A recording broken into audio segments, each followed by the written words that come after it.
में कि कौन सी नदी गुजरात के कच्छ में पश्चिम की ओर बहती हुई समाप्त हो जाती है। ठीक है, तो इसमें क्वेश्चन में हिंट दिया था पश्चिम की ओर बहती हुई। ठीक है, देखिए 5 जो नदियां हैं वो पश्चिम की ओर बहती हैं। ये क्वेश्चन बार बार पूछा जाता है, तो इसका ट्रिक हम आपको बता देते हैं, आप याद कर लीजिएगा, नमस्ते लूनी। ठीक है, नमस्ते लूनी। और नदी कौन कौन दिया था, कावेरी, गोदावरी, लूनी और कोयना, ऐसे 5-4 नदी दिया था। इसमें बताना था पश्चिम की ओर कौन नदी बहती है। तो दोस्तों इसका ट्रिक याद कर लीजिएगा, पश्चिम की ओर बहने वाली नदी ये होगा नमस्ते लूनी। ठीक है, न से क्या हो जाएगा, नर्मदा हो जाएगा, मैं से माही हो जाएगा, स से साबरमती हो जाएगा, तै से ताप्ती हो जाएगा, और लूनी से क्या हो जाएगा, लूनी। तो यही पश्चिम की ओर कौन नदी बहती है, लूनी। तो इसका कौन सा आंसर हो जाता है, लूनी। अगर आपको याद होगा पश्चिम की ओर कौन नदी बहती है तो इससे क्वेश्चन आपका कोई गड़बड़ नहीं होगा। ठीक है, और पश्चिम की ओर बहने वाली नदी से तो क्वेश्चन बार बार पूछा जाता है। और लूनी नदी के बारे में एक पॉइंट और याद कर लीजिएगा कि लूनी नदी, ठीक है, थार रेगिस्तान से होकर बहती है। कैसे बहती है, थार रेगिस्तान से होकर बहती है। ठीक है, और थार रेगिस्तान से होकर बहती है और कच्छ केरल में, ठीक है, यही पूछा था कच्छ। ठीक है, कच्छ केरल गुजरात में क्या हो जाती है, विलुप्त हो जाती है। थार रेगिस्तान से बहती है, कच्छ केरल गुजरात में क्या हो जाती है, विलुप्त हो जाती है। अब इसके बारे में और देख लीजिए कि एक वो क्वेश्चन कैसे पूछा जाएगा इन पॉइंट के बारे में।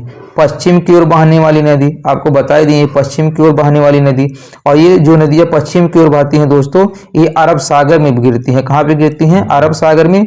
अरब सागर को यही क्या कहा जाता है, खंभात की खाड़ी। ठीक है, तो ऐसे भी क्वेश्चन पूछेगा कि कौन कौन सी नदी अरब सागर में गिरती है, कौन कौन सी नदी खंभात की खाड़ी में गिरती हैं, या कौन सी नदी पूरब से पश्चिम की ओर बहती हैं। तो तीनों तरह का क्वेश्चन पूछेगा, इसका आंसर यही 5 होगा। ठीक है, आइए देखते हैं इसका अगला क्वेश्चन। अब इसके बारे में देख लेते हैं दोस्तों, नर्मदा नदी के बारे में। अब देखिए ध्यान में रखिए दोस्तों, नर्मदा नदी के बारे में क्या क्या पूछ सकता है। जो हमारा नर्मदा नदी है, इसका जो उद्गम होता है दोस्तों, ये विंध्याचल पर्वत श्रेणी में स्थित अमरकंटक यानी मध्य प्रदेश में। कहाँ है दोस्तों अमरकंटक, मध्य प्रदेश की पहाड़ी से निकलती है। इसकी लंबाई 1312 किलोमीटर है। कितनी है, 1312। ध्यान रखिएगा, जो नर्मदा नदी का उद्गम है दोस्तों, ये कहाँ से होता है, अमरकंटक पहाड़ी से होता है। कहाँ है अमरकंटक दोस्तों, मध्य प्रदेश में। और अभी आपको समझाए हैं कि पश्चिम की ओर बहता है, अरब सागर में गिरता है, जिसको हम क्या बोलते हैं, खंभात की खाड़ी बोलते हैं। अब यहाँ इसका नया पॉइंट याद रखिएगा, प्रायद्वीपीय भारत में पश्चिम की ओर बहने वाली सबसे बड़ी नदी नर्मदा नदी है। ठीक है, ध्यान रखिएगा, प्रायद्वीपीय भारत में पश्चिम की ओर बहने वाली। सिर्फ प्रायद्वीपीय भारत कहेगा तो दोस्तों गोदावरी नदी होता है। ध्यान रखिएगा कि प्रायद्वीपीय भारत में बहने वाली सबसे बड़ी नदी ये गोदावरी नदी होता है। उसको अभी आगे डिस्कस करेंगे। ध्यान रखिएगा, प्रायद्वीपीय भारत में पश्चिम की ओर बहने वाली सबसे बड़ी नदी कौन होती है, नर्मदा नदी होती है। आइए अब देखते हैं ताप्ती नदी के बारे में। अब ताप्ती नदी में ध्यान रखिएगा कि आप अभी पढ़े हैं कि पश्चिम की ओर बहने वाली सबसे बड़ी नदी नर्मदा नदी होती है, तो दूसरी सबसे बड़ी नदी जो होगी वो ताप्ती नदी होगी। दूसरी सबसे बड़ी नदी जो पश्चिम की ओर बहती है कौन सी नदी होगी, ताप्ती नदी होगी। और ये कहाँ गिरती है दोस्तों, अरब की सागर यानी खंभात की खाड़ी में। ठीक है, और ताप्ती नदी को ही हम क्या बोलते हैं, तापी नदी के नाम से भी जानते हैं। इसका जो उद्गम होता है दोस्तों, ये तापी नदी, ठीक है, तापी नदी मध्य प्रदेश के बैतूल जिले से निकलकर भ्रंश घाटी से होकर अरब सागर में गिरती है। कहाँ से, ये भी मध्य प्रदेश से निकलती है, लेकिन ये बैतूल जिले से निकलती है। ध्यान रखिएगा, अब लोगों को लगता है कि नर्मदा और ताप्ती दोनों नाम लगभग एक ही जैसा है, आता है, एक साथ लिया जाता है, तो दोनों का उद्गम स्थान एक ही है, तो गलत है। ठीक है, दोस्तों नर्मदा नदी अमरकंटक से निकलती है। ठीक है, अमरकंटक पहाड़ी से निकलती है। जो ताप्ती नदी है ये बैतूल जिले से निकलती है, लेकिन दोनों मध्य प्रदेश से निकलती है। दोस्तों ये आप ध्यान रखिएगा, अमरकंटक नदी से, ठीक है, अमरकंटक यहीं से एक नदी और निकलती है, इसको याद कर लीजिएगा, सोन नदी। ठीक है, सोन नदी भी यहीं से निकलती है। आइए देखते हैं अब अगला टॉपिक। अगला क्वेश्चन दोस्तों ये गंगा नदी के बारे में है। गंगा नदी से काफी क्वेश्चन पूछा जाता है, इसके बारे में देख लेते हैं। हमारा गंगा नदी, इसका उद्गम कहाँ से होता है दोस्तों, गंगा नदी उत्तराखंड राज्य के उत्तरकाशी जिले में गोमुख के निकट गंगोत्री हिमनद से निकलती है। ठीक है, कहाँ से निकलती है, गंगोत्री हिमनद से निकलती है, और ये 3900 मीटर ऊंचाई से निकलती है। कितनी ऊंचाई से, 3900 मीटर से निकलती है।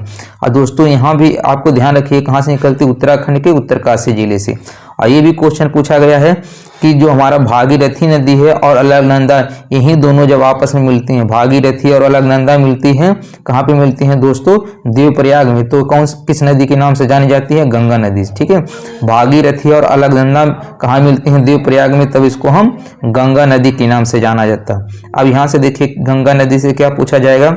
हरिद्वार से मैदानी क्षेत्र में प्रवेश करती है। ये भी क्वेश्चन पूछता है कि कहाँ से गंगा नदी मैदानी क्षेत्र में प्रवेश करती है, तो ध्यान रखिएगा हरिद्वार से ये मैदानी क्षेत्र में प्रवेश करती है।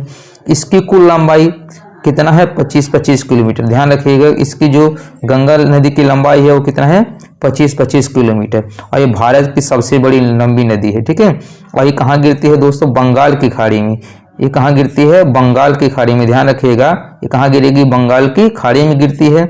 उसके बाद आगे देखते हैं इसके गंगा और ब्रह्मपुत्र नदी। ठीक है, ध्यान रखिएगा गंगा और ब्रह्मपुत्र हिमालयी नदी तंत्र की नदियां हैं। ठीक है, ये पूछता है गंगा और जो ब्रह्मपुत्र हैं, या सिर्फ गंगा पूछेगा किस प्रकार के तंत्र है दोस्तों? हिमालयी नदी तंत्र। ठीक है, हिमालय नदी तंत्र, यानी ये हिमालय से निकलती हैं। और ये पूछता अफवाह किस प्रकार के होती हैं दोस्तों? ये पूर्ववर्ती अफवाह प्रारूप होता है। ठीक है, कैसा होता है? पूर्ववर्ती अफवाह प्रारूप के अनुसरण करती है। इसकी सहायक नदी याद कर लीजिएगा, यमुना नदी, रामगंगा, सरयू, गंडक, कोसी, महानदी और सोन। ठीक है, इसकी सहायक नदी कौन हो जाएगी? यमुना नदी, रामगंगा, सरयू, गंडक, कोसी, महानदी और सोन। इतना जितना लिख दिए हैं दोस्तों इतनी याद कर लीजिएगा, तो क्वेश्चन आपका गलत नहीं होगा। अब आइए देखते हैं दोस्तों ब्रह्मपुत्र नदी से। ठीक है, इससे भी कई क्वेश्चन पूछे जाते हैं। ब्रह्मपुत्र नदी का उद्गम दोस्तों कहाँ पे होता है? मानसरोवर झील तिब्बत के निकट चेमायुंगडुंग नामक ग्लेशियर से होता है। तो पूछेगा ब्रह्मपुत्र नदी का उद्गम कहाँ से होता है दोस्तों? ये तिब्बत से होता है। तिब्बत में कहाँ? मानसरोवर झील के निकट चेमायुंगडुंग नामक ग्लेशियर से होता है। तो ऐसे भी क्वेश्चन पूछता है कौन सी नदी का उद्गम भारत में नहीं है। ठीक है, तो भारत में कौन सा? ये देखो तिब्बत से निकल रहा है, तो वहां पे कौन सा ऑप्शन सही हो जाएगा? ब्रह्मपुत्र नदी। जो इसकी कुल लंबाई है दोस्तों कितनी है? 2900 किलोमीटर। कितनी है? 2900 किलोमीटर। और इसकी जो भारत में जो लंबाई है, ध्यान रखिएगा ब्रह्मपुत्र नदी की लंबाई भारत में पूछेगा तो 916 हो जाएगा, और कुल जो लंबाई है ये 2900 किलोमीटर है। अब देखिए दोस्तों ब्रह्मपुत्र नदी को ऐसा पूछता है कि इसको तिब्बत में किस नाम से जानते हैं, अरुणाचल प्रदेश में किस नाम से जानते हैं, असम में किस नाम से जानते हैं, या बांग्लादेश में किस नाम से जानते हैं। ऐसे क्वेश्चन बार बार पूछता है।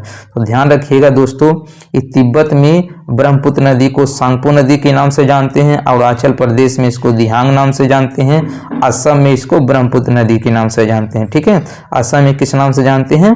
ब्रह्मपुत्र नदी के नाम से जानते हैं। उसके बाद देखिए यहाँ से क्वेश्चन पूछता है फिर बांग्लादेश की सीमा में जमुना के नाम से। ठीक है, अब यही जो हमारा ब्रह्मपुत्र नदी है ये बांग्लादेश में किस नाम से जाना जाएगा? जमुना नदी के नाम से जाना जाता है। नाम से दक्षिण में बहती हुई गंगा नदी की मूल शाखा पद्मा। ठीक है, और ये भी ध्यान रखिए गंगा नदी को बांग्लादेश में पद्मा नाम से जाना जाता है। तो ठीक है, तो ये गंगा नदी की मूल शाखा पद्मा के साथ मिलती है। ठीक है, यानी जमुना और पद्मा मिलेंगी, और दोनों कहाँ गिरती हैं? मिलकर बंगाल की खाड़ी में गिरती हैं। और जब गंगा ये जमुना और पद्मा मिलती हैं तो दोनों की मिश्र धारा को दोस्तों मेघना कहा जाता है। क्या कहा जाता है? मेघना कहा जाता है। और ये कहाँ पे गिरती हैं दोस्तों? बंगाल की खाड़ी में। ध्यान रखिएगा दोस्तों, बांग्लादेश में ये ब्रह्मपुत्र नदी को जमुना नाम से जाना जाता है और गंगा नदी को पद्मा नाम से। तो इसको याद कैसे रहेंगे? गंगा की माँ, ऐसे याद कर लीजिए, गंगा की माँ, माँ में क्या आएगा? पद्मा, यानी गंगा नदी को बांग्लादेश में पद्मा कहा जाएगा, तो ब्रह्मपुत्र नदी को जमुना कहा जाएगा। और दोनों आपस में दोनों जमुना और पद्मा मिलकर मेघना नाम की धारा बनाती है और कहाँ गिरती हैं? बंगाल की खाड़ी में गिरती हैं। आइए देखते हैं इसका अगला क्वेश्चन। अगला क्वेश्चन है दोस्तों गोदावरी नदी। अब गोदावरी नदी से काफी क्वेश्चन पूछा जाता है। इसका उद्गम कहाँ है? महाराष्ट्र के नासिक जिले के त्र्यंबक नामक स्थान से निकलती है। ध्यान रखिएगा कहाँ से निकलती है? महाराष्ट्र के नासिक जिले से। ये ध्यान रखिएगा कहाँ से? महाराष्ट्र के नासिक जिले से निकलती है। और इससे ध्यान रखिएगा इसको क्या बोला जाता है? प्रायद्वीपीय भारत की सबसे बड़ी नदी। प्रायद्वीपीय भारत की सबसे बड़ी नदी। अभी हम नर्मदा के बारे में बताए हैं, वहाँ पढ़ाए हैं दोस्तों। प्रायद्वीपीय भारत की पश्चिम की ओर बहने वाली सबसे बड़ी नदी वो होता है नर्मदा, लेकिन यहाँ सिर्फ लिखा है प्रायद्वीपीय भारत की सबसे बड़ी नदी कौन है? गोदावरी नदी है। ऐसे दोस्तों दक्षिण भारत की गंगा या वृद्ध गंगा के नाम से जाना जाता है। गोदावरी नदी को दक्षिण भारत की गंगा या वृद्ध गंगा, के नाम से जाना जाता है। लेकिन दोस्तों अगर दक्षिण की गंगा सिर्फ कह देंगे, बीच में किया है, ठीक है, दक्षिण की गंगा, तो कौन सी नदी हो जाएगी? कावेरी नदी। ध्यान रखिएगा, इसीलिए इन दोनों को एक साथ लिख लिए हैं ताकि आपका कॉन्सेप्ट क्लियर हो जाए। दक्षिण भारत की गंगा या वृद्ध गंगा किसको जाना जाता है? गोदावरी नदी को। और दक्षिण की गंगा, तो बीच में की आएगा तो किससे क्या हो जाएगा? कावेरी नदी हो जाएगा। चलिए देखते हैं अगला क्वेश्चन। अगला क्वेश्चन दोस्तों यहाँ पे पूछा है यमुना नदी के बारे में। अब देखिए यमुना नदी के बारे में बहुत ज़्यादा क्वेश्चन है, पूछता है, यहाँ से बता दे रहे क्या पूछेगा। यमुना नदी यमुनोत्री हिमनद से निकलती है और गंगा से प्रयागराज में मिलती है। गंगा में कहाँ? गंगा से, ठीक है, हाँ ठीक है, गंगा से कहाँ पे मिल जाती है? प्रयागराज में मिलती है। इसकी सहायक नदी जरूर याद कर लीजिएगा कि यमुना की कौन कौन सहायक नदी है? केन, बेतवा, चंबल और सिंध। केन, बेतवा, चंबल, सिंध इसकी क्या होती है? सहायक नदी होती है। और ये कहाँ से निकलती है दोस्तों? यमुना नदी यमुनोत्री हिमनद से निकलती है। उसके बाद देखते हैं दोस्तों हम कावेरी नदी के बारे में। अभी बताएं दोस्तों, कावेरी नदी के बारे में सबसे ज़्यादा यही पूछा जाता है कि दक्षिण की गंगा किस नदी को कहा जाता है? तो बीच में की आएगा तो क्या हो जाएगा? कावेरी हो जाएगा। दक्षिण की गंगा किसे? कावेरी नदी। इसका उद्गम पूछेगा तो कहाँ हो जाएगा? कर्नाटक के कुर्ग जिले में स्थित ब्रह्मगिरी पहाड़ी से निकलती है। कावेरी नदी का जो उद्गम है दोस्तों कहाँ पे है? देखिए कैसे कावेरी, कैसे? कर्नाटक के कुर्ग जिले में स्थित ब्रह्मगिरी पहाड़ी से निकलती है। अब आइए देखते हैं इसका अगला क्वेश्चन। अगला क्वेश्चन है दोस्तों कि सतलज नदी, ठीक है, सतलज नदी से देखिए क्या क्या क्वेश्चन पूछता है। ये भी दोस्तों एक दक्षिण पश्चिम तिब्बत में समुद्र तल से 4600 मीटर ऊंचाई पर स्थित मानसरोवर के निकट राक्षस ताल यानी तिब्बत से है, ठीक है। इसका जो उद्गम कहाँ से है दोस्तों? तिब्बत से। तो ये भी अगर पूछेगा कि कौन सी नदी का उद्गम भारत में नहीं है, तो सतलज नदी का उद्गम भारत में नहीं है। और ऊपर आपको बता ही दी है, ठीक है। तो इसका जो उद्गम है वो कहाँ से है दोस्तों? ये भी मानसरोवर के निकट राक्षस ताल तिब्बत से है, ठीक है। इसमें अब देखिए सतलज नदी के बारे में क्या पूछता है। यहाँ पर दोस्तों भाखड़ा नागल बांध, इस नदी पे जो बांध बना है उसका क्या नाम है? भाखड़ा नागल बांध। और किस नदी पे दोस्तों? सतलज नदी पे ही क्वेश्चन पूछता है कि भाखड़ा नागल बांध किस नदी पे है? सतलज नदी पे है। और किस राज्य में है दोस्तों? हिमाचल प्रदेश में। किस में है? हिमाचल प्रदेश में। उसके बाद एक क्वेश्चन पूछता है कि हमारा जो गोविंद सागर जलाशय वो कहाँ है? तो इसी बांध के पीछे एक विशाल गोविंद सागर जलाशय बनाया गया, ठीक है। भाखड़ा नागल बांध के ही पीछे एक सागर बनाया गया है, उसको नाम है विशाल गोविंद सागर जलाशय। उसके बाद देखते हैं दोस्तों दामोदर नदी, ठीक है। दामोदर नदी से काफी यही 2-3 पॉइंट पूछा जाता है दोस्तों। इसको दामोदर नदी को क्या कहा जाता है? भारत का रूर कहा जाता है। क्या कहा जाता है? भारत का रूर कहा जाता है।